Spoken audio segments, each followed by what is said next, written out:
মা ফাতেমার নয়নে মনি হযরত আলীর জান, মা ফাতেমার নয়নে মনি হযরত আলীর জান।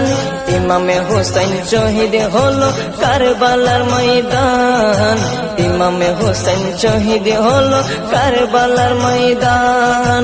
দয়ালে নবীর জবানে কারবালার বয়ানে, দয়ালে নবীর জবানে কারবালার বয়ানে আওলাদে রাসূল শহীদ হবে হাদিসে প্রমাণ।